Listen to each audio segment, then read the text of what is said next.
আল্লাহর কথার কোনো গুয়া মাথা আমি কিছুই পাই না। এই যে একটা কথা বলছে, আওয়ালুমা খালাকুল্লাহে ইশক, প্রথম সৃষ্টি ইশক।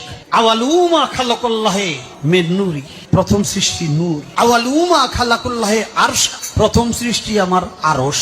আওয়ালুমা খালাকুল্লাহে রূহ। আমি ব্যক্তিগতভাবে লালনের আখড়া থেকে নিয়ে ফকিরদের বিভিন্ন আখড়া ঘুরে ঘুরে দেখেছি। আমি নিজের অভিজ্ঞতার কথা আপনাদের কাছে চাপিয়ে দিতে যাব না, তাদের বই পুস্তকের আলোকে বলবো। আমি জানার জন্য তাদের বিভিন্ন আখড়া আখড়া ঘুরেছি যে বাউলদেরকে নিয়ে কিছু মিডিয়া, কিছু বুদ্ধিজীবী, কিছু লোক আমাদের সমাজে এত বেশি মাতামাতি করছেন এবং তাদেরকে শুধু মুসলিম নয়, মুসলিমদের মধ্যে একেবারে আধ্যাত্মিক মুসলিম, মারেফতি মুসলিম যেটাকে বলে, এরকম মুসলিম হিসাবে তাদেরকে সমাজের সামনে সাব্যস্ত করার চেষ্টা করছেন। বাউল হলো লোক সম্প্রদায়ের একটা সাধন ভজন গোষ্ঠী যারা গ্রামে গঞ্জে গান গেয়ে ভিক্ষা করে বেড়ায়। বাউলরা কোনো মসজিদেও যায় না, কোনো মন্দিরেও যায় না, কোনো ধর্মগ্রন্থে তাদের বিশ্বাস নাই। বাউলরা সাধারণত নারী পুরুষ মিলে যৌনাচার করে, এটাই হলো তাদের ধর্ম আর এটাই হলো তাদের সাধনা। এটা কার বক্তব্য? বাংলাপিডিয়ার বক্তব্য। ডক্টর আহমদ শরীফের বইতে বলা আছে বাউলদের মূলত যে সাধনা, এদের কর্মকাণ্ড, এই সবগুলাই হলো মূলত যৌনাচার। বাস, যে বাউল এটা আলাদা একটা ধর্ম এবং সেই ধর্মটার স্বরূপ কি এদের কখনো কখনো দেখা যাবে নাস্তিকদের সাথে মিলে, কখনো কখনো দেখা যাবে আপনার মুশরিকদের সাথে মিলে, কখনো কখনো দেখা যাবে যে মুসলিমদের সুরে তারা কথা বলে, জগা খিচুড়ি টাইপ। একটু আগে বলছিলাম যে বাউলদের মূল কাজ হলো যৌনাচারের মাধ্যমে ইবাদত করা, উপাসনা করা।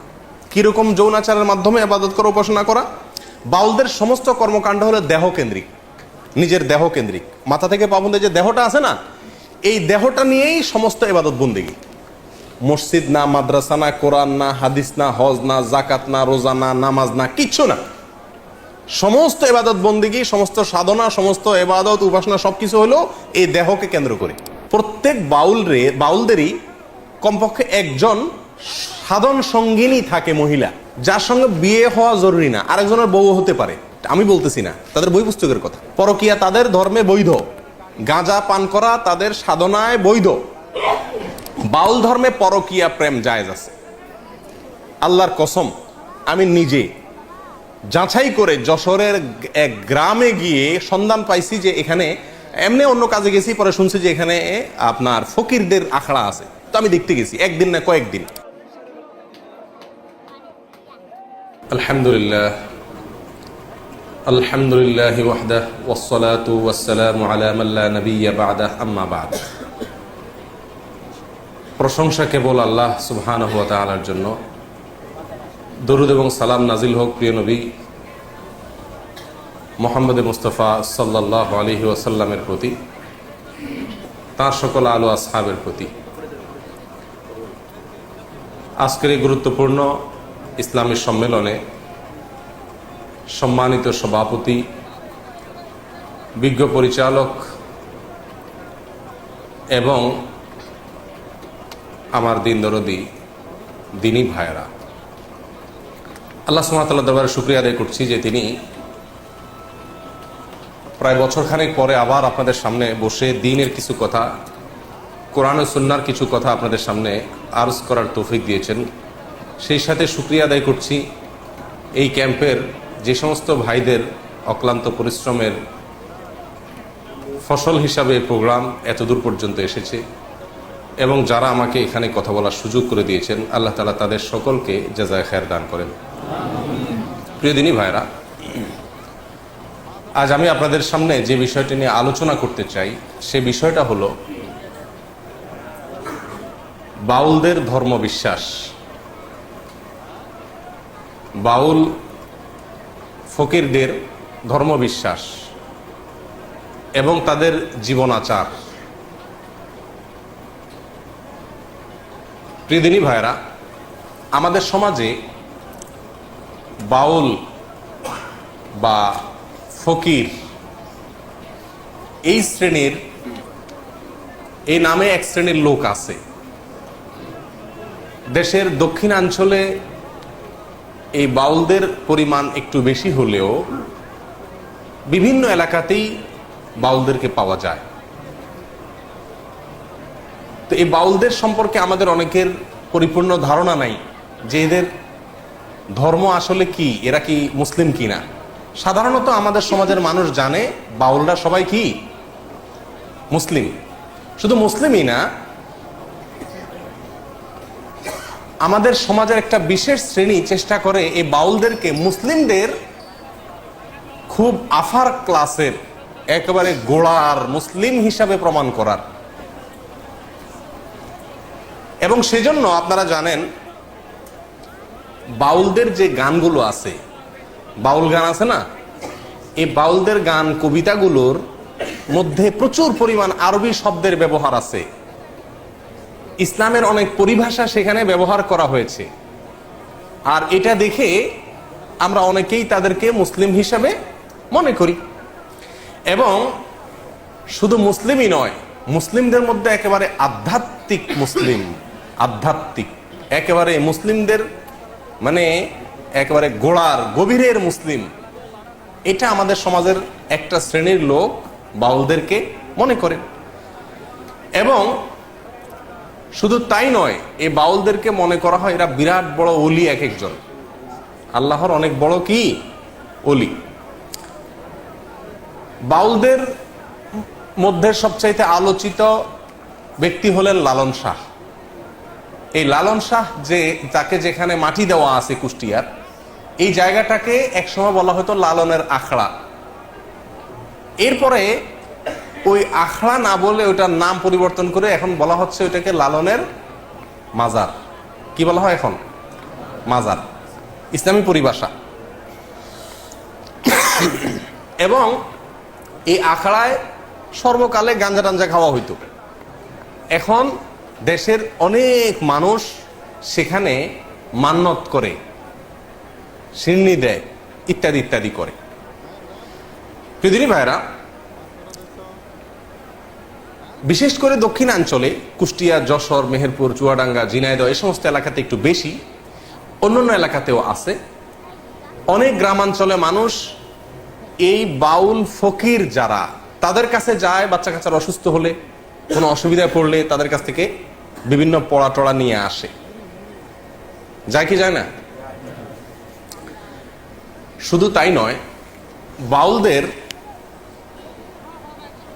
বিভিন্ন গানকে আমাদের দেশের বিভিন্ন পাঠ্যপুস্তকে বাচ্চাদেরকে পড়ানো হয়। সেখানে পাঠ্যপুস্তকের অন্তর্ভুক্ত করে বাচ্চাদেরকে পড়ানো হয় বাউল গান। তাহলে বাংলাদেশের বেশিরভাগ মানুষ বাউল না, বাউলদের বাউলগিরি সাধারণ মানুষের ভিতরে নাই।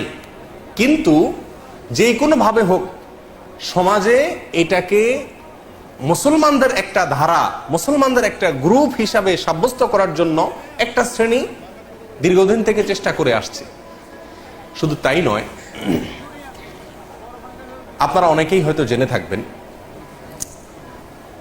ভারতের কলকাতার পশ্চিমবঙ্গের একজন বড় উপন্যাসিক সুনীল গঙ্গোপাধ্যায়, তিনি লালনকে কেন্দ্র করে লালনের জীবনের উপর একটা উপন্যাস লিখেছেন। সে উপন্যাসটার নাম হলো মনের মানুষ।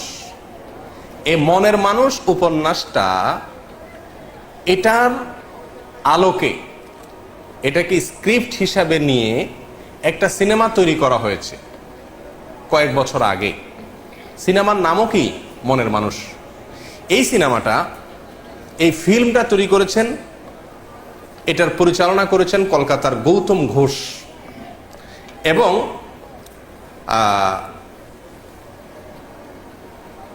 গৌতম ঘোষের সাথে সহযোগিতা করেছে আমাদের বাংলাদেশের চ্যানেল আইয়ের কর্ণধার ফরিদুর রেজা সাগর সাহেবের প্রতিষ্ঠান ইমপ্রেস টেলিফিল্ম। এই ইমপ্রেস টেলিফিল্ম আমাদের দেশের আর গৌতম ঘোষ এর যৌথ উদ্যোগে মনের মানুষ সিনেমা তৈরি হয়। এই সিনেমা লালন এবং বাউলদের জীবন আচারকে এই সিনেমার মাধ্যমে তুলে ধরা হয়েছে। এই সিনেমা যখন বের হয় তখন পত্রপত্রিকায় প্রচুর লেখালেখি হয়। লেখালেখি হলে আমার দৃষ্টি আকৃষ্ট হয় যে এত লেখালেখি হচ্ছে এটা নিয়ে, জিনিসটা কি। পরে আস্তে আস্তে দেখলাম যে এই সিনেমাটা এর কি, এটা বোঝানোর জন্য একবার চ্যানেল আইয়ের জনপ্রিয় একটা অনুষ্ঠান টকশো তৃতীয় মাত্রায় এখানে আনা হয়েছে ফরিদুর রেজা সাগর সাহেবের উপস্থাপনা অনুষ্ঠানটা চলছিল এবং সেখানে আপনার আলোচনা করার জন্য উপস্থিত হয়েছিলেন সম্ভবত গৌতম ঘোষ। তখন তিনি এই সিনেমা সম্পর্কে বলতে গিয়ে বলতেছেন যে এটা সাধারণ কোনো সিনেমা না, সিনেমা মানে হলো গান, প্রেম, পিরিত, আলটু ফালতু এই সমস্ত না, এটা সেরকম কিছু না, এটা নামে সিনেমা হলো, এটা ভিন্ন কিছু। কি এটা? তো তিনি বলতে বলতে একটা পর্যায়ে বললেন এটা সাধারণ কোনো ফিল্ম নয়, এটা একটা ধর্মগ্রন্থ। এটা একটা কি ধর্মগ্রন্থ? কোরআন যেরকম একটা ধর্মগ্রন্থ, ইনজিল যেরকম একটা ধর্মগ্রন্থ, এই মনের মানুষ এটাও একটা কি ধর্মগ্রন্থ। এবং এই সিনেমাকে কেন্দ্র করে এই কয়েকটা বেসরকারি চ্যানেলে বেশ কয়েকদিন ধরে কয়েকজন বাউলের মূল্যায়ন সাক্ষাৎকার প্রকাশ করছিল। সেখানে একবারে প্রকাশ্যে আমি নিজের চোখে দেখেছি, প্রকাশ্যে একাধিক বাউল দাবি করছিলেন যে লালন হলেন মোহাম্মদ যেরকম আরবের নবী ছিলেন, লালন হলেন বাংলার নবী। এবং তার এই কথার সমর্থনে ওই মিডিয়ার রিপোর্টার বেশ অনেকগুলো যুক্তি খাড়া করছিলেন। ঘটনা এখানেই শেষ নয়। এরপরে দেখলাম যে পত্রিকাতে খুব গুরুত্বের সাথে প্রকাশ হলো যে এই সিনেমা দেখানো হয়েছে ভারতের প্রেসিডেন্ট তৎকালীন প্রতিভা পাতিলকে এবং তৎকালীন প্রেসিডেন্ট মনমোহন সিংকে। আচ্ছা, প্রেসিডেন্ট প্রধানমন্ত্রী একটা দেশের, তাদের সিনেমা দেখার ফাও টাইম আছে নাকি? কিন্তু তাদেরকে দেখানো হয়েছে। এবং ভারতের আরো অনেক গুরুত্বপূর্ণ ব্যক্তিকে দেখানো হয়েছে। বাংলাদেশে এই সিনেমাটা বাংলাদেশের প্রেসিডেন্টকে দেখানো হয়েছে, প্রধানমন্ত্রীকে দেখানো হয়েছে। কাকরাইলে একটা সিনেমা হল রিজার্ভ করে ভাড়া করে সেখানে বাংলাদেশের সংসদের তৎকালীন স্পিকার অ্যাডভোকেট আব্দুল হামিদ এবং ৬০ জন বিশিষ্ট এমপিকে এই সিনেমা দেখানো হয়েছে। শুধু তাই নয়, বাংলাদেশ ক্রিকেট দলের সদস্যদেরকেও এই সিনেমা দেখানো হয়েছে। ব্যাপার কি আছে এই সিনেমায়, কি আছে এই ফিল্মে, এই সিনেমাতে, যে এটা সমস্ত গুরুত্বপূর্ণ ব্যক্তিকে দেখানো হচ্ছে। তখন আমি চিন্তা করলাম তো এটাতে তো কিছু আছে। তো আমি এই সিনেমাটা দেখার খুব চেষ্টা করতেছিলাম কোথায় দেখা যায়। পরে একদিন প্রচার হলো যে চ্যানেল আইতে এটা দেখানো হবে। তো দেখলাম, দেখতে বসলাম এবং আগাগোড়া পুরা সময় ব্যয় করে খাতা কলম নিয়ে বসে কি আছে এটাতে লেখার জন্য বসে গেলাম। এই সিনেমাটা মনের মানুষ, এই সিনেমাটা যখন বিভিন্ন হলে চলতেছে বাংলাদেশে, তখন চ্যানেল আইর স্ক্রল নিউজে ওইটার প্রচার হতো যে কোথায় কোথায় চলতেছে, যাতে করে মানুষ কি করতে পারে, দেখতে পারে। তো এত দেখানোর জন্য খায় সেই সিনেমাটা, এটা তো অন্য কোনো বাণিজ্যিক সিনেমার মতো না, অস্বাভাবিক। যাই হোক, তো এই সিনেমা দেখার পরে যা বুঝলাম সেটা হলো যে আসলে বাংলাদেশের সাধারণ মানুষেরা মুসলিম, এই মুসলিমদেরকে ভিন্ন একটা ধর্মে দীক্ষিত করার একটা চেষ্টার অংশ হলো এই সিনেমা। কথা বুঝে আসছে প্রিয়দিনী ভাইরা? অনেকে হয়তো বলবেন যে বাউলদেরকে নিয়ে হঠাৎ করে বলার কারণ কি? এই কারণ হলো এগুলো, যে বাউলদেরকে নিয়ে কিছু মিডিয়া, কিছু বুদ্ধিজীবী, কিছু লোক আমাদের সমাজে এত বেশি মাতামাতি করছেন এবং তাদেরকে শুধু মুসলিম নয়, মুসলিমদের মধ্যে একেবারে আধ্যাত্মিক মুসলিম, মারেফতি মুসলিম যেটাকে বলে, এরকম মুসলিম হিসাবে তাদেরকে সমাজের সামনে সাব্যস্ত করার চেষ্টা করছেন। তখন চিন্তা করলাম যে বাউলদের সম্পর্কে কিছু ধারণা নেওয়া দরকার। তখন থেকে আমি টুকটাক বাউলদের সম্পর্কে পড়াশোনা শুরু করলাম এবং দীর্ঘ অনেক দিন পর্যন্ত ঘাটাঘাটি এবং পড়াশোনা শুরু করলাম। বাউলদের সম্পর্কে জানার জন্য আপনি বাংলাদেশে যারা বাউল নিয়ে গবেষণা করেন তাদের মধ্যে দুইটা বই খুব বেশি প্রসিদ্ধ এবং গ্রহণযোগ্য। তার একটা হলো বাংলাদেশের একজন স্বনামধন্য বুদ্ধিজীবী ছিলেন, বড় মাপের নাস্তিকদের অন্যতম ছিলেন, ঢাকা বিশ্ববিদ্যালয়ের প্রফেসর ছিলেন ডক্টর আহমদ শরীফ। নাম শুনছেন আপনারা? আহমদ শরীফ সাহেবের নাম শুনেন নাই? ওনার লেখা বই বাউল তত্ত্ব। আরেকটা বই লালন একাডেমির প্রতিষ্ঠাতা পরিচালক ডক্টর আনোয়ারুল করিম চৌধুরী, তার লেখা বই বাংলাদেশের বাউল, বাউল সমাজ, সাহিত্য, সঙ্গীত। এই দুইটা বইতে বাউলদের সম্পর্কে সবচেয়ে বিস্তারিত তথ্য উপাত্ত আছে এবং এটা সবচেয়ে বেশি গ্রহণযোগ্য। কথা বুঝে আসছে? এই বইয়ের আলোকে আমরা আগে প্রথমে জেনে নেই বাউলদের পরিচয় কি, বাউল শব্দের অর্থই বা কি। বাউল এই শব্দ কোত্থেকে আসছে, এর অর্থ কি, এটা নিয়ে তিনটা মত, অনেক মত আছে, তার ভিতরে মোটামুটি তিনটা মত উল্লেখ করার মতো। এক, বাউল আসছে বাতুল থেকে। বাতুল, বাতুল মানে হলো পাগল। বাতুল মানে কি? পাগল। তো যারা বাউল হয় এরা পাগলই হয় মোটামুটি, না? তো এই জন্য এদেরকে এই বাউল থেকে, বাতুল থেকে, বাতুল বলা হয় এদেরকে, এই বাউলদেরকে। এবং বাতুল থেকে পরবর্তীতে আস্তে আস্তে রূপান্তরিত হতে হতে হতে বাউলে এসে দাঁড়াইছে। ঠিকছে? কথা বুঝে আসছে? আচ্ছা, এটা একটা মত। আরেকটা মত অনুযায়ী বাউল এটা মূলত 17 শতকে আপনার এই বাউলদের যে পাগলামি আমরা এখন দেখতে পাচ্ছি এটা শুরু হয়। এটা শুরু যে করছে তার নাম হলো আউল চাঁদ। সে আউল চাঁদ এর নামে আউল থেকে হইতে হইতে বাউল হয়ে গেছে। এটা আরেকটা মত। কথা বুঝে আসছে? আচ্ছা, তৃতীয় নম্বর মত, যেটা ডক্টর আনোয়ার করিম চৌধুরী লালন একাডেমির প্রতিষ্ঠাতা পরিচালক, তার বাংলাদেশের বাউল বইয়ের 133 থেকে 145 নম্বর পৃষ্ঠার ভিতরে বাউলদের সম্পর্কে আলোচনা করতে, তাদের উৎপত্তি সম্পর্কে বলতে গিয়ে তিনি বলছেন যে বাউল এটা বাল শব্দ থেকে আসছে। আরবি ঠিক না, কোরআনে ব্যবহৃত। কোরআনে আল্লাহ সুবহানাহু ওয়া তাআলা বাল একটা শব্দের ব্যবহার এক জায়গায় করেছেন। অবশ্য এই একই মূল ধাতুর ব্যবহার কোরআনে আরো কয়েক জায়গায় হয়েছে। আল্লাহ সুবহানাহু ওয়া তাআলা বলেছেন, আতাদউনা বালান ওয়া তাদারুনা আহসানাল খালিকিন, তোমরা কি বালকে পূজা করো আর মহান সৃষ্টিকর্তাকে ভুলে ভুলে ভুলে বালকে পূজা করা শুরু করছো? এই যে বাল, এর পূজা, এর আর্চনা, এর উপাসনা করার ব্যাপারে কোরআনে নিষেধ আসছে, ইনজিলে নিষেধ আসছে, বিভিন্ন আসমানি গ্রন্থে নিষেধ আসছে। এই বাল একটা মূর্তি, একটা দেবতা।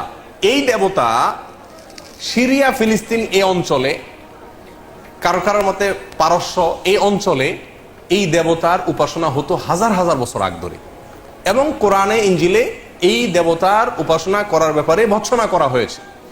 এই বাল দেবতা সম্পর্কে এই বাংলাদেশের বাউল বইয়ে ডক্টর আনোয়ার করিম চৌধুরী লালন একাডেমির প্রতিষ্ঠাতা পরিচালক, বাউলদের সম্পর্কে যার কথা সবচেয়ে বেশি গ্রহণযোগ্য হয় তাদের মধ্যে একজন অন্যতম, তিনি বলেছেন যে মূলত যেই বাল মূর্তিকে পূজা করত সেই হাজার হাজার বছর আগে, ইসলামেরও আগের মুশরিকেরা, সেই বালটা ছিল প্রজনন দেবতা।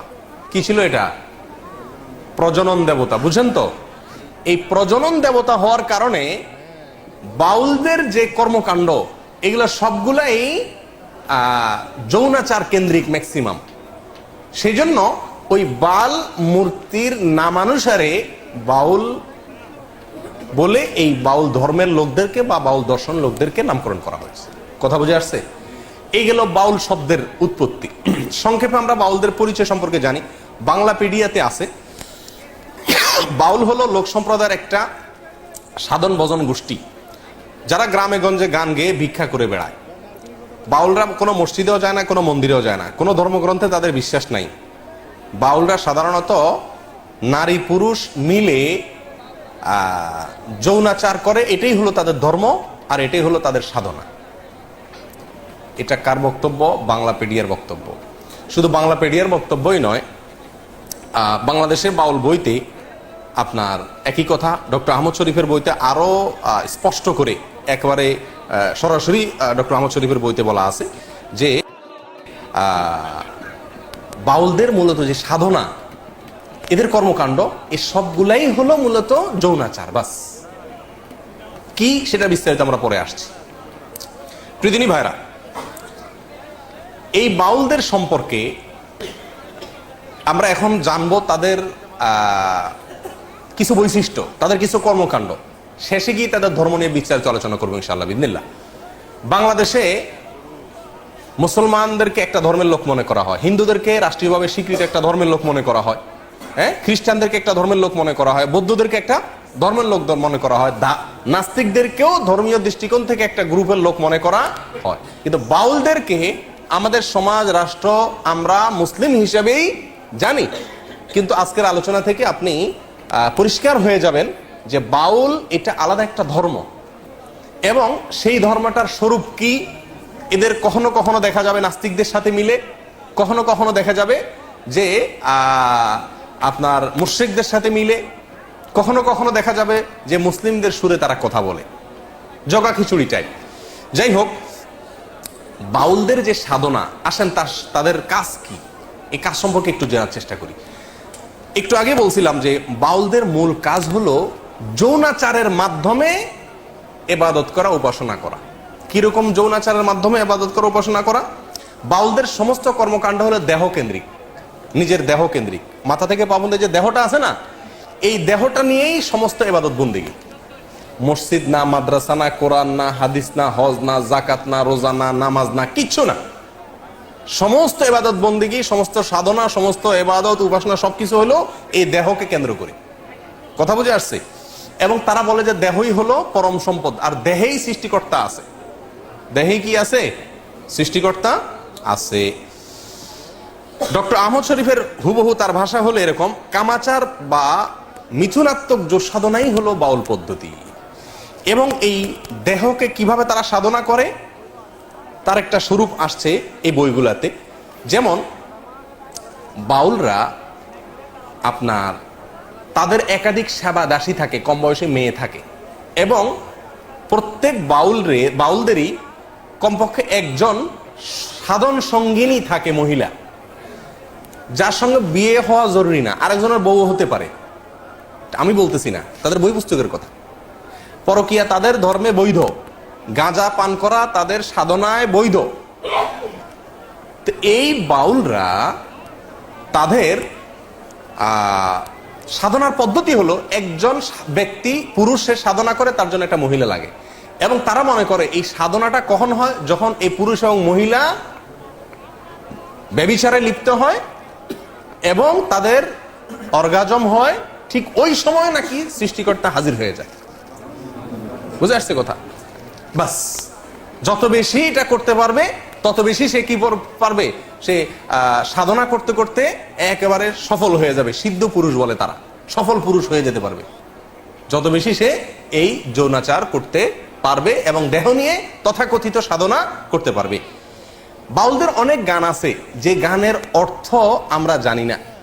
এদের একটা রহস্যের বিষয় হলো, এরা বলে একটা, উদ্দেশ্য না আরেকটা। আরবিতে এটাকে ইস্তেআরা বলে। বুঝে আসছে কথা? শব্দ বলে একটা, উদ্দেশ্য আরেকটা, খুব কৌশলে। সাধারণ পাবলিক বুঝতে পারে না। অনেক গান আছে আমরা এটাকে আধ্যাত্মিক মনে করি, অনেকে খুব গাই, টেলিভিশনে প্রচার হয়, আমরাও খুব গাই অনেকে, কিন্তু জানি না এই গানের অর্থ কি। তার ভিতরে এক দুটো আপনাদের দেখাচ্ছি। বাড়ির পাশে আরশি নগর, সেথা এক পড়শি বসত করে, আমি একদিনও না দেখিলাম তারে। এই গান শুনছেন আপনারা? এই গান সম্পর্কে বাংলাদেশের বাউল বইতে আমার কথা হলে বলতেন যে আপনি মৌলবী মানুষ, আপনি তাদের বিরুদ্ধে বলবেন। আমার কথা না, বাংলাদেশে কোনো মৌলবীর কথা না, বাউলদের মানে পৃষ্ঠপোষক বলা যেতে পারে। লালন একাডেমির পরিচালক ডক্টর চৌধুরী তার বাংলাদেশের বাউল বইতে বলতেছেন যে এই গানটাকে আমাদের দেশে মানুষ অনেক উচ্চ মার্গের আধ্যাত্মিক গান মনে করলেও এই গানে যা বলা আছে সেটা নিছক যৌনতা, যৌনতার বিভিন্ন কথাকে ইশারা ইঙ্গিতে বোঝানো হয়েছে। কথা আমার না, কথা ডক্টর চৌধুরীর। এবং 368 থেকে 369 নম্বর পৃষ্ঠায় এই গানের বিশ্লেষণ সেই বইতে আছে, কেউ দেখে নিতে পারে। আচ্ছা, লালনের আরো বহু গান আছে, মানে আমি প্রায় সবগুলো কবিতা পড়ার চেষ্টা করছি আজ অনেক দিন থেকে, প্রায় 1.5 বছর থেকে চেষ্টা করতেছি নিয়ে পড়াশোনা করতে। তো যতগুলো গান আমার চোখে পড়ছে, যতগুলো কবিতা চোখে পড়ছে, তার বেশিরভাগ কবিতার সার মর্ম হলো যৌনতা, কিভাবে যৌনতা করবে, কিভাবে সাধন করবে, এইগুলা পদ্ধতি। বাস। আরেকটা কবিতা শুনেন, আমি কি সন্ধানে যাই সেখানে, মনের মানুষ যেখানে, আধার গড়ে জ্বলছে বাতি দিবারাতি নাই সেখানে, যেতে পথে কাম নদীতে। যারা বাংলা বুঝেন তাদেরকে ব্যাখ্যা করার দরকার নাই, কাম শব্দের অর্থ জানেন আপনারা শুদ্ধ বাংলায়? যেতে পথে কাম নদীতে, পাড়ি দিতে ত্রিবেণে, কত ধনির ধারা যাচ্ছে মারা, পইড়ে নদীর তোর তুফানে, রসিক যারা চতুর তারাই নদীর ধারা চিনে, উজান্তরি যাচ্ছে বে তারাই স্বরূপ সাধন জানে। মনে হয় যে নদীর ঢেউটো বলা হচ্ছে, জি না। বিশ্বাস করেন এমন কিছু ব্যাখ্যা আছে এই সমস্ত গানের যেগুলো আমি আপনাদের সামনে খুলে বলতে পারবো না। আপনাদেরকে বুঝে নিতে হবে। আরেকটা গান আছে খুব জনপ্রিয়, আফসোসের বিষয়, বাংলাদেশের ক্লাস 9-এর শিক্ষার্থীদেরকে পড়ানো হয়, সিলেবাসের অন্তর্ভুক্ত। এই গানটা আমরা অনেকেই জানি এবং বলি নিজেরা। সেটা কি? সময় গেলে সাধন হবে না। এই গানটা জানেন আপনারা? শুনছেন এই গানটা? সময় গেলে সাধন হবে না। এই গানটার অর্থ ব্যাখ্যা এত নোংরা, এত নিকৃষ্ট, বিশ্বাস করেন যদি সেটা বলতে যাই তো মানে সোজা কথা, আমাকে চরম নির্লজ্জ হতে হবে। এটা আমার দ্বারা সম্ভব না, আমি খুলে আপনাকে বলতে পারবো না এই গানের পুরো ব্যাখ্যা, তবে কিছু ইঙ্গিত দিব। শুনেন, পুরো গানটা শুনেন, কবিতাটা শুনেন। সময় গেলে সাধন হবে না, দিন থাকিতে দিনের সাধন কেন করলে না? জানো না মন খালে বিলে মিন থাকে না জল শুকালে, কি হয় তারে বাদল দিলে শুকনা নদীর মোহনা, অসময়ে কৃষি করে মিশামিশি খেটে মরে, গাছ যদি হয় বীজের জোরে তবুও ফল তো ধরে না। এই গানের খোলাসা কথা আমি আপনাদেরকে বলি। বলা হচ্ছে যারা বাউল, যারা ফকির, যারা সাধনা করবে, এদেরকে বলা হচ্ছে আরে বেটা, দিন থাকতে দিনের সাধন করলি না, সময় থাকলে সাধন করতে হবে, সময় চলে গেলে সাধন করে লাভ হবে না। সময়টা কি? মেয়েদের ঋতুস্রাব, এর আগের সময়টাকে বোঝানো হচ্ছে। ঋতুস্রাবের আগের মুহূর্তে সাধন করতে হবে, ঋতুস্রাব হয়ে গেলে, মাসিক হয়ে গেলে তখন সাধন করলে আর কাজ হবে না। এ হলো খোলাসা কথা, আর এর চেয়ে বেশি আমি আপনাকে ব্যাখ্যা করে বলতে পারছি না। এখানে এই গানে যে এই কথাটা বোঝানো হয়েছে, এটা তো আমি দাবি করতেছি মৌলবী না, এটা বাউলদের বক্তব্য। তারাই বলতেছে যে এই গানের এই ব্যাখ্যা। রেফারেন্স নেবেন, একটা একটা করে নেন। এই গানের সময়, সাধন, মিন, বীজ, কৃষি এসব শব্দ যৌন কর্ম সংশ্লিষ্ট বিভিন্ন পরিভাষা। লালন গবেষক নেয়ামত আলী এবং বাংলাদেশের নেয়ামত আলী বলেছেন, এটা আমার বক্তব্য না। লালন গবেষক বলতেছেন যে এই শব্দগুলো দ্বারা বিভিন্ন যৌন কর্মের বিভিন্ন মুহূর্ত, বিভিন্ন সময়, বিভিন্ন পরিভাষাকে বোঝানো হয়েছে। আর বাংলাদেশের বাউল বইতে 357 নম্বর পৃষ্ঠায় এই একই কথা বলা হয়েছে যে এই গানটা অনেকে মনে করে আধ্যাত্মিক গান, সময় গেলে সাধন হবে না, মানে আল্লাহর যাওয়ার জন্য এবার বন্দি করতে বলতেছে না, এখানে সেক্স করতে বলতেছে, যৌনচার করতে বলা হচ্ছে, জেনা করতে বলা হচ্ছে, এবং তার সময় বলা হচ্ছে কখন করতে হবে, কখন করা যাবে না। আর এটাই খুব পরম, এটা ক্লাস 9-এ বাচ্চাদেরকে পড়ানো হয় আমাদের দেশে। এবং বাউল লালন পরিভাষা নামে একটা বই আছে, এই বইয়ের 80 নম্বর পৃষ্ঠায় এই গানের একই ব্যাখ্যা করা হয়েছে যে এটা পুরাটা যৌনতার কথা, কিন্তু আমরা সাধারণ মানুষ হয়তো জানিও না। আসেন সামনে।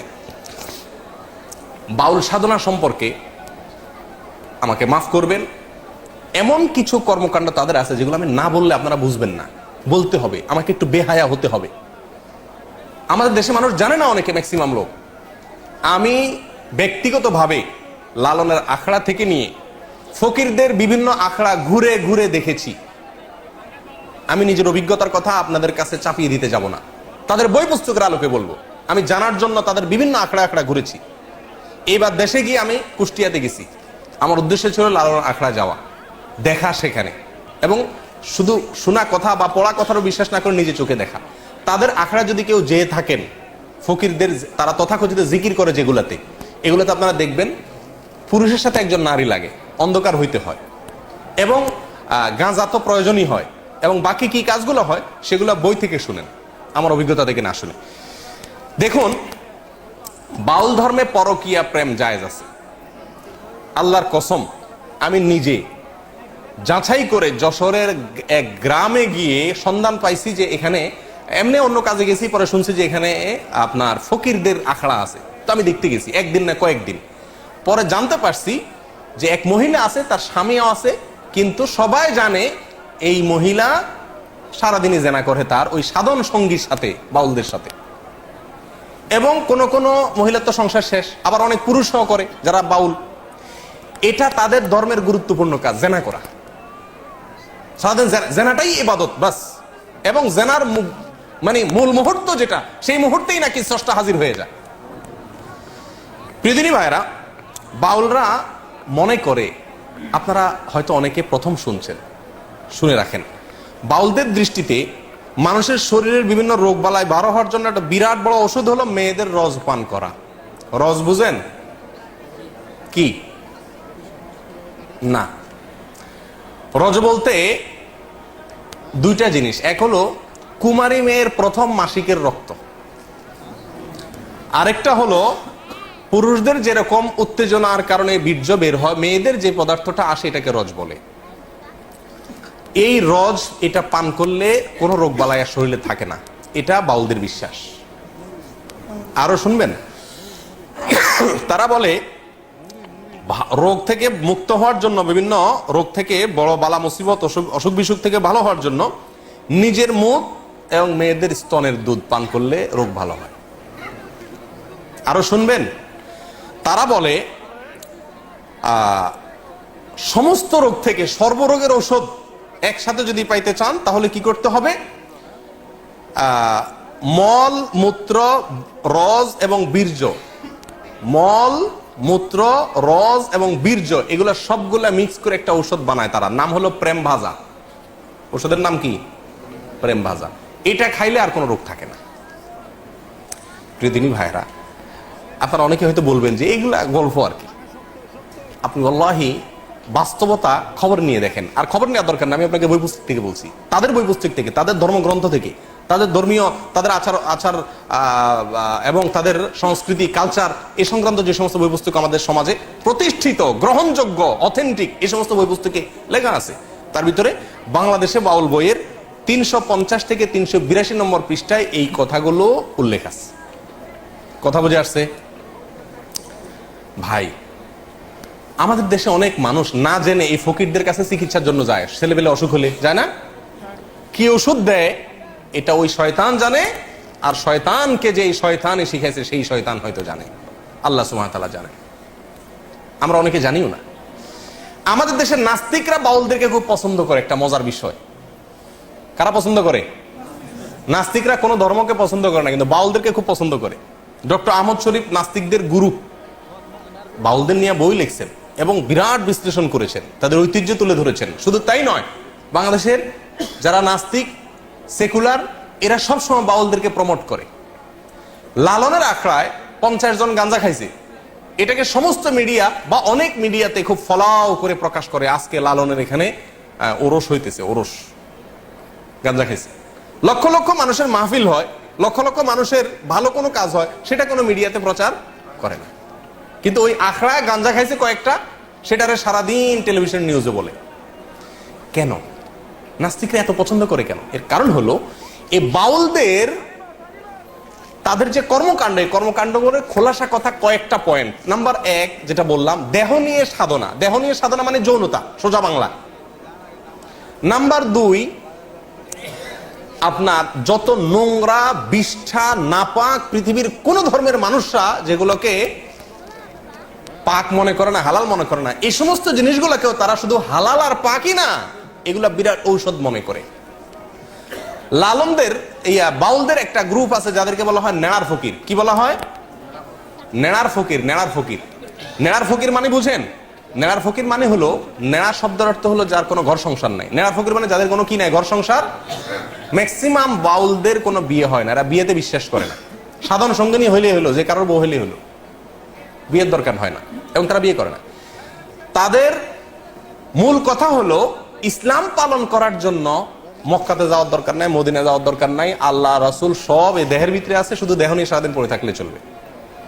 ধর্মীয় যত কর্মকাণ্ড, আচার অনুষ্ঠান, আমল, ইবাদতের কথা কোরআন সুন্নাহয় বলা আছে, এর কিচ্ছুর দরকার নাই। এগুলা সবগুলা নাউজুবিল্লাহ মানুষের বানানো। তাহলে কি করতে হবে? শুধু সারাদিন এই দেহ নিয়ে পড়ে থাকতে হবে, ঘর সংসার বাদ দিয়া মাতলামি করতে হবে, ভিক্ষা করে বেড়াইতে হবে, বাস, তাহলেই স্রষ্টাকে পাওয়া যাবে। এর ভিতরেই স্রষ্টা আছে, মানুষই স্রষ্টা, অন্য কথা বলতে গেলে। এ হলো বাউল ধর্মের খোলাসা কথা। নাস্তিকরা যেহেতু বাংলাদেশে মানুষের ধর্মীয় আচার, মসজিদ, মাদ্রাসা সহ্য করে না, এরাও একই। এই জন্য নাস্তিকরা এদেরকে খুব কি করে, পছন্দ করে। বাউলদের ধর্মে, বাউলদের বিশ্বাসে বৈরাগ্যতার বিরাট বড় অবস্থান। নবী সাল্লাল্লাহু আলাইহি সাল্লাম বলেছেন, লা রুহবানিয়াতা ফিল ইসলাম, ইসলামে কোনো বৈরাগ্যতা নাই। আল্লাহ সুবহানাহু ওয়া তাআলা কোরআনে কারীমে বৈরাগ্যতা, যে বৈরাগ্যতাকে আগের যুগের বিভিন্ন জাতিরা নিজেদের ধর্মীয় কাজের অংশ বানিয়ে নিয়েছিল, আল্লাহ সুবহানাহু ওয়া তাআলা তাদের সমালোচনা করেছেন। রুহবানিয়াতান নিবতাদাউহা মা কাতাবাল্লাহু। এই রুহবানিয়াত বা বৈরাগ্যতা, সংসার বাদ দিয়া ওই বৌদ্ধদের মতো এক কালার একটা কাপড় পরে লম্বা চুল রেখে, গোসল নাই, পরিষ্কার নাই, নোংরা, আবর্জনা, ময়লা, এই অবস্থায় সময় পার করা, পাগলামি ছাগলামি করা, এটাই হলো জীবন। এটাই বলে বৈরাগ্যতা। এই বৈরাগ্যতা আপনার বাউলদের গুরুত্বপূর্ণ একটা আপনার তাদের গুরুত্বপূর্ণ একটা কালচার হলো কি থাকা, বৈরাগী হয়ে থাকা। কি থাকা? তারা কোনো সমাজের সাথে মিশতে চায় না। বাউলদের জৈবিক প্রয়োজনে তারা সাধারণ সঙ্গনের সাথে মিশে, সেটা তো ঠিক আছে, ভিক্ষা করে খায় সেটা তো, এবং তারা নিজেদেরকে বলে আমরা মুক্ত পুরুষ, আমাদের কোনো সমাজের কোনো বন্ধন নাই, আমরা সমাজের কোনো বন্ধন মানি না, যেমনে মনে হচ্ছে এমনি চলি, পাগলের মতো। বুঝে আসছে কথা? এদের হাজার হাজার যে গানগুলো আছে, এই গানগুলোর সম্পর্কে আগেও আপনাদেরকে কিছুটা ধারণা দিয়েছি, এখনো বলছি যে এই গানগুলোর সবগুলাই হলো যৌনতা নির্ভর, এবং যৌনতার বিভিন্ন কৌশল, কলা কৌশল, বিভিন্ন পদ্ধতি, সময়, ক্ষণ ইত্যাদি, এগুলো সবই সমস্ত গানে বাতানো আছে। সুধীর চক্রবর্তী নামে বাংলাদেশে একজন লালন গবেষক আছেন, বাউল গবেষক আছেন। এই ভদ্রলোকের একটা বই আছে, এই বইটার নাম হলো গভীর নির্জন পথে। এই বইয়ের 14 নম্বর পৃষ্ঠার প্রথম সংস্করণে উনি লিখেছেন যে বাউলদের গান বুঝতে হলে তাদের পরিভাষা বুঝতে হবে। তারা বলবে একটা, উদ্দেশ্য আরেকটা, সাধারণ মানুষ সবকিছু বুঝে না।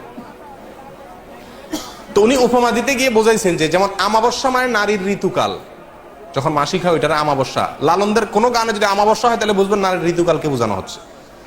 বাঁকা নদী মানে হলো স্ত্রীর যৌনি, কুমারী মানে কাম, লতা মানে সন্তান, চন্দ্র সাধন মানে হলো মলমূত্র পান। এরকম তাদের বিভিন্ন ভাষা আছে, পরিভাষা আছে। এগুলো আমার বক্তব্য নয়, সুধীর চক্রবর্তীর বক্তব্য। বইয়ের নাম গভীর নির্জন পথে, পৃষ্ঠা নম্বর 14। তাহলে একটা ধারণা পাইছেন তো বাউলদের কর্মকাণ্ড সম্পর্কে? আচ্ছা, এখান থেকে আমরা জানলাম যে তারা বৈরাগী, সংসার ধর্ম চায় না, আগলামি পাগলামি করে, এ হলো তাদের জীবন। বিকৃত আপনার যৌনাচার, বিকৃত যৌনাচার আর অসামাজিক জীবনযাপন, এগুলা হলো পাগলামি, এটা হলো বাউলদের কর্মকাণ্ড। আচ্ছা, আমাদের সমাজে যে সমস্ত বাউলরা আছে, এই বাউলদের আরেকটা গুরুত্বপূর্ণ বিশ্বাস হলো, বাউলরা মনে করে গান বাজনা শুধু হালাল না, এটা তাদের ধর্মের অন্যতম অনুষঙ্গ। আপনি দেখবেন বাউলদের হাতে একটা একতারা থাকে না, লক্ষ্য করছেন নি?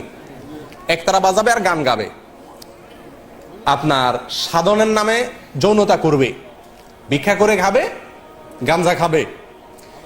এই যে তাদের গানের বিষয়টা, তারা গান গায়, কত মানুষই তো বাংলাদেশে গায়, তারাও গায়, সমস্যা কি? সমস্যা হলো যেখানে, সেটা হলো বাংলাদেশে যারা গান গায় তাদের কেউ দাবি করতে যায় না যে গান গাওয়া হালাল, কিন্তু বাউলরা গান তো গায় গায়, দাবি করে যে কোরআন হাদিসের দৃষ্টিতে গান হালাল। কোরআন হাদিসের দৃষ্টিতে কি গান হালাল? মনের মানুষ যে সিনেমার কথা আপনাদেরকে শুরুতে বলছিলাম, এই সিনেমার কয়েকটা সিনারিও আছে, যেগুলোতে কয়েকটা দৃশ্য আছে, যে দৃশ্যগুলোতে দেখানো হয়েছে যে গান কিভাবে কোরআন হাদিস দ্বারা প্রমাণিত। এবং লালন একবার ওই সিনেমাতে দেখানো হয়েছে, এক মৌলবীর সাথে তার তর্ক হয়েছে, বাহাস হয়েছে। সে তর্কে মৌলবী বলছে গান হারাম, সে বলছে গান হালাল। তো এই তর্কে লালন জিতে গেছে। এখন সিনেমা তো যেমনি ইচ্ছে এমনি বানায়, ওই মৌলবীরা হারাইয়া লালন রে জিতে দিছে, আর মারহাবা মারহাবা, তাহলে গান হালাল। এই মৌলবীরা বলে গান হারাম, বাদ্য হারাম, এগুলো সব মূর্খ, কিচ্ছু জানে না। লালনের একটা গান শুনেন, লালন বলেন, গান হালাল হওয়া সম্পর্কে লালন বলে, আকাশটা কাঁপছিল কেন, জমিনটা নাচছিল কেন, বড় পীর ঘামছিল কেন, যেই দিন খাজা গান গেয়েছিল, সেই বড় পীর ঘামছিল কেন, সেই দিন খাজা গান গেয়েছিল, যেই দিন আল্লাহ রাসূলের গান, পীর আউলিয়ার শান, যারা বলে গান হারাম জ্ঞানহীন। কার এটা? লালন সাহেবের। লালন ফকির বলতেছেন যারা বলে গান হারাম, এই মৌলভী সাহেবরা সব কি ব্যাককল, জ্ঞানহীন। উনি হলেন সবচেয়ে বড় আলেম, উনি ফতুয়া দিচ্ছেন যে এটা পীরাউলিয়ার শান, আল্লাহ রাসূলের গান। বুঝে আসছে কথা? পৃথিবী ভাইরা, এরা গানকে হালাল করে এবং গান বাজনাই এদের সারাদিন এ জিকির সাধনা ভজন সাধন এদের। আচ্ছা, এবার আসেন এদের সম্পর্কে আরেকটু ধারণা নেই আমরা, তাদের ধর্ম সম্পর্কে। এবার গোড়ায় চলে যায় ডাইরেক্ট, তাদের ধর্ম সম্পর্কে। লালনদের ধর্ম আসলে কি, বা এই বাউলদের ধর্ম আসলে কি? বলছিলাম আগেই, এদেরকে মুসলিম হিসাবে সাব্যস্ত করার একটা অপচেষ্টা চালানো হয় এবং আমার দেশে মনে করে লালনরা, ফকিররা এরা শুধু মুসলিম না, এরা আধ্যাত্মিক ক্লাসের মুসলিম, মারেফতি মুসলিম, আর বাকিদেরকে বলে শরীয়তের মুসলিম। তারা হলো কিসের মুসলিম? মারেফতের, তলে তলে মুসলমান, উর্ফে কিছু নেই, সব ভিতরে ভিতরে এদের মুসলমান, সব কি ভিতরে ভিতরে। আমার এক ওস্তাদ ছিলেন খুলনাতে, তিনি একবার বলেন যে আমি একবার রাস্তা দিয়ে যাচ্ছি, তো দেখি এক ন্যাংটা এক বেটা, এই বাউল, লম্বা লম্বা চুল, পাগল, এর পিছে মানুষ ঘুরতেছে। তো আমি বললাম যে ভাই, তোমাদের কি মাথা নষ্ট হয়েছে? এই ন্যাংটা বেটার পিছে ঘোরার মানেটা কি? এটা বেহায়া একটা পাগল, এর পিছে ঘোরার কি যুক্তি তোমাদের? এই বুঝি তোমাদের ধর্ম? আল্লাহ তোমাদের আকল বুদ্ধি কিছু দেয়নি। তো লোকজন বলতেছিল আমার উস্তাদকে, বলে যে আরে হুজুর, এভাবে বলিয়েন না, কার ভিতরে কি আছে বলা যায় না, কার ভিতরে কি আছে বলা যায় না। আমার উস্তাদ বলতেছেন যে আমি তখন বললাম, আরে বেটা পাগল, ওর ভিতরে যা ছিল সেটাও বাইর করে দিছে, কি আর থাকবে? যা একটু ছিল, কিছু তো নাই ওর ভিতরে, যা একটু ছিল সেটুকু বাইর করে দিছে, তুই ভিতরে কি আছে আর? কত নম্বরের পাগল? প্রিয়দিনী ভাইরা, এ হলো এদের জীবন আচার। এবার আসেন তাদের ধর্ম নিয়ে। দেখুন, তারা পাগলামি করে করুক, তারা মাতলামি করে করুক, তারা গাঞ্জা খায় খাক, তারা জেনা করে করুক, তারা গান বাজনাকে ধর্ম মনে করে করুক, তারা আরো কিছু করুক, শুধু বীর্জনা পেশা পায়খানা সারাদিন খাক, আমার কিছু আসে যায় না। আমার আসে যায় তখন যখন তারা এই কাজগুলোকে ইসলামের নামে করে এবং সমাজে জোরপূর্বক চাপিয়ে দেওয়ার চেষ্টা করা হয়, এটাকে ইসলাম হিসাবে সাব্যস্ত করার চেষ্টা করা হয়। প্রিয়দিনী ভাইরা, এদের ধর্ম সম্পর্কে অনেকেরই ধারণা নাই। আমি আগেই বলছি, আমরা অনেকে মুসলমান মনে করি। লালনের নিজের মুখেই শুনেন, আমরা সাধারণ মানুষ না জানলে কি হবে, যারা পণ্ডিত তারা ঠিকই জানে, নাস্তিকরা ঠিকই জানে যে লালনের ধর্ম কি ছিল, লালনের নিজের ধর্ম কি ছিল, এবং আপনার কি জানি বলে, তার নিজের ধর্মের পরিচয় কি, এটা সম্পর্কে সে কিছুটা চালাকি করছে। মুনাফিকের মতো, মুনাফিক যেরকম বলতে চায় না তার ধর্ম কি, লালনও তার কোনো জায়গাতে স্পষ্ট করে বলে না যে আমি নাস্তিক, আমি মুসলমান, আমি হিন্দু, এরকম কখনো সে বলে না। ঘুরায় ফিরায় বলে। তার গান শুনলে, তার কবিতা শুনলে আপনি বুঝবেন সে কত চালাকি করার চেষ্টা করে, ঘুরায় ফিরায় বলতেছে। আচ্ছা, যাই হোক, লালন অনেক বড় মাপের কবি ছিলেন, সেই জায়গা থেকে আমি তাকে সম্মান করি। তিনি অনেক বড়, তার কবিতা বাংলা ভাষার জন্য অনেক বড় কিছু, ঠিক আছে, সব ঠিক আছে, কিন্তু ধর্ম নিয়ে যখন তিনি কথা বলছেন এবং ধর্মের নামে ইসলামের কোরআন এবং হাদিসকে এত নিকৃষ্টভাবে বিকৃত করেছেন, যত নিকৃষ্টভাবে আর কেউ বিকৃত করে নাই, তখন তার সেই বিকৃতিগুলো আমাদের ধরে দেওয়া দরকার আছে কি নাই? প্রিয়দিনী ভাইরা, তার ধর্মের খোলাসা হলো তারা বলে এই আপনার দেহের ভিতরেই সৃষ্টিকর্তা, আপনার দেহের ভিতরেই কি সৃষ্টিকর্তা। তার এক গানে মনসুর হাল্লাজের যে আনাল হক, আমি খোদা, আমি আল্লাহ, আমি আল্লাহ, এই যে দাবি করছে মনসুর হাল্লাজ, আলেমরা তাকে মৃত্যুদণ্ডের নির্দেশ দিচ্ছেন, তার মৃত্যুদণ্ড হয়ে গেছে এই কুফরি কালামের কারণে। সেই কুফরি কালামটাই বিশ্বাস করে লালন। এবং একটা গান আছে বাউলদের, আপনারা জানেন, একবার আপনারে চিনিতে পারিলে রে যাবে অচেনারে চেনা, একবার আপনারে চিনিতে পারিলে রে যাবে অচেনারে চেনা, মানে নিজেরে চিন, তাহলে অচেনারে অর্থাৎ আল্লাহরে চিনে যাবে। আল্লাহ, তুই নিজেরে চিনলে আল্লাহরে পেয়ে যাবে।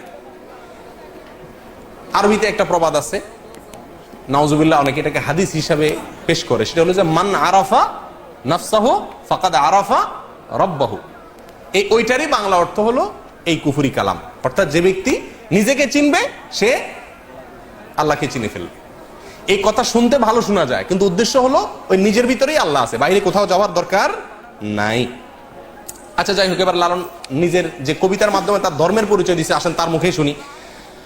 সব লোকে কয় লালন কি জাত সংসারে, লালন বলে জাতের কি রূপ দেখলাম না এই নজরে, কেউ মালায় কেউ তসবি গলায়, হিন্দুরা মালায়, মুসলমানরা তসবি গলায়, কেউ মালায় কেউ তসবি গলায়, তাতেই যে জাত ভিন্ন বলায়, যাওয়া কিংবা আসার বেলায় জাতের চিহ্ন রয় কার রে, যদি সুন্নত দিলে হয় মুসলমান, নারীর তবে কি হয় বিধান, বামন চিনে পৈতা প্রমাণ, বামনি চিনে কিসে রে, লালন এমনই এক জাত, লালন এমনই জাত এক খানা। কি বুঝলেন? সে বলতে চাচ্ছে এই গানের কবিতার খোলাসা কথা হলো যে মানুষ জাতের কথা কয়, কিসের জাত, কিসের ধর্ম আবার এই সমস্ত। আচ্ছা, সুন্নত দিলে মুসলমানই করাইলে, খাতনা করলে যদি মুসলমান হয়, তাহলে মহিলা যে খাতনা হয় না, হে কেমনে মুসলমান হয়? বামন, হিন্দুদের বামনের পৈতা লাগালে যদি কি হয়, সে বামন হয়। তা বামনই যে হে তো পৈতা লাগায় না, তাহলে হে কেমনে হিন্দু হয়? এগুলো কোনো কথা হলো নাকি? জাতের কথা কয়, আমি তো জাত তো কোনোদিন দেখলাম না, বুঝলাম না, এটা কোন ধরনের? লালন এমন এক জাত যে এর কিচ্ছু না। কথা বুঝতে পারছেন? এটার অর্থ হতে পারে তিনি নাস্তিক, তথাকথিত মানবতাবাদী।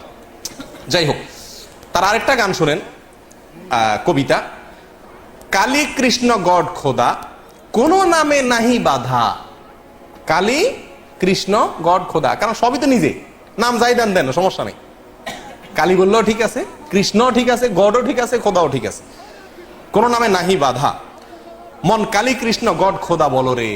মন রে বলতেছে, ও মন, তুই কালীও বল, কৃষ্ণ বল, গডও বল, খোদাও বল। কথা বুঝতে পারছেন? এ হলো বাউলদের ধর্ম। আচ্ছা, এরা কোনোদিন মসজিদে যায় না। ইতিহাসে কোনোদিন কোনো বাউলকে আপনারা ভুলেও কোনো মসজিদে, কোনো মন্দিরেও যায় না, মন্দিরেও যায় না। বরং প্রাতিষ্ঠানিক ধর্মাচরণের বিরুদ্ধে এরা সব সময় সোচ্চার। এরা বলে যে কোনো মসজিদ, মাদ্রাসা, কোরআন, হাদিস কিচ্ছু দরকার নাই, শুধু আইসা সারাদিন একতারা বাজাও, বা লালনের গান গাও, যৌনতা করো, ভিক্ষা করো, গাঞ্জা খাও, এক কালার কাপড় পরে পাগলামি করো, ব্যাস তুমি সিদ্ধ পুরুষ হয়ে যাবা, তথাকথিত দেহনিয়া সাধনা করো। প্রিয় বন্ধুরা, তারা বলে, বাউলরা বলে যে কোন তীর্থস্থানে যাইতে হবে না। এই যে আমরা মক্কায় আসি না, এটার বিরুদ্ধে লালন কবিতা লিখছে। মক্কা আসার দরকার নাই, মদিনা যাওয়ার দরকার নাই, সব মক্কা মদিনা কোথায় আছে? এই নিজের ভিতরে আছে। বুঝে আসছে কথা? দেখেন সে কি বলে, আছে আদি মক্কা এই মানব দেহে, আছে আদি মক্কা, আদি মক্কা মানে পুরান মক্কা, আসল মক্কা এই মানব দেহেই বলে কি আছে। আছে আদি মক্কা এই মানব দেহে, দেখলো না রে মন ভে। কেউ একটু এই মক্কাটা দেখলো না, সবাই কেন ওই মক্কা ছুড়ে। হ্যাঁ, আছে আদি মক্কা এই মানব দেহে, দেখলো না রে মন ভে। দেশ দেশান্তরে দৌড়ে এবার, মরিস কেন হাফিয়ে, এত কষ্ট করে কেন মক্কা যাস? 10 দুয়ারি মানুষ মক্কা, গুরুপদে ডুবে দেখগা, ধাক্কা সামলায় ফকির লালন বলে, সে যে গুপ্ত মক্কা, আদি ইমাম সেই মেয়ে।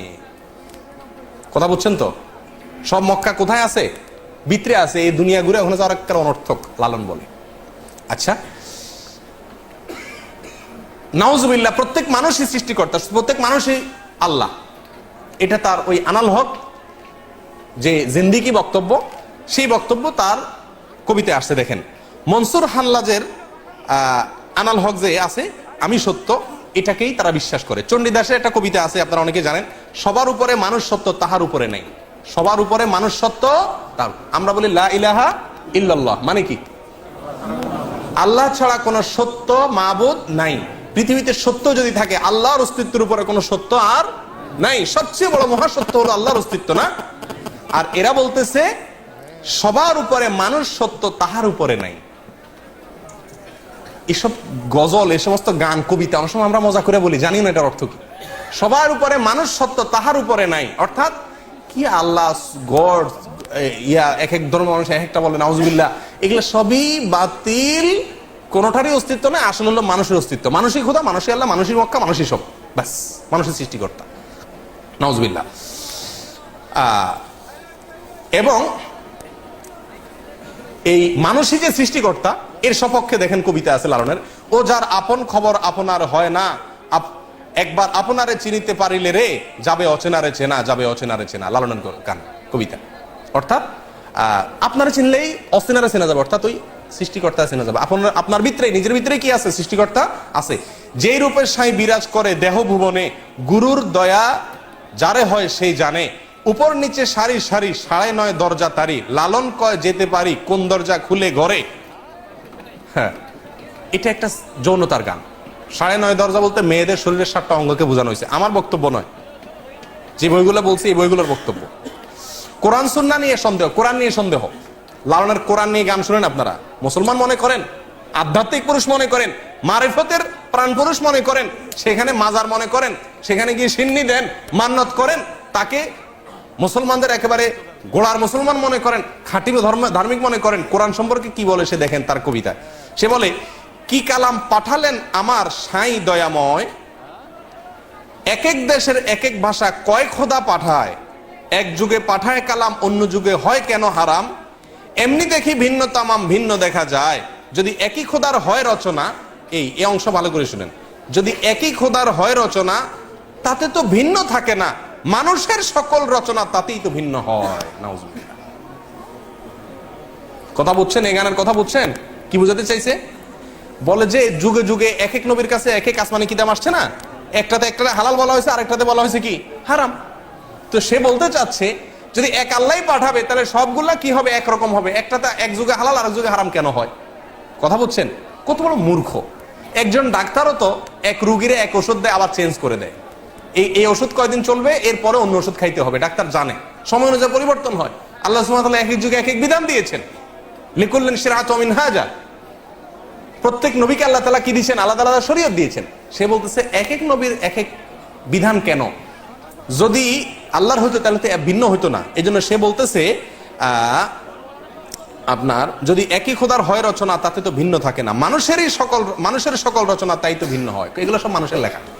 নাউজুবিল্লাহ। কোরআন এটা বলে কার লেখা? মানুষের বানানো।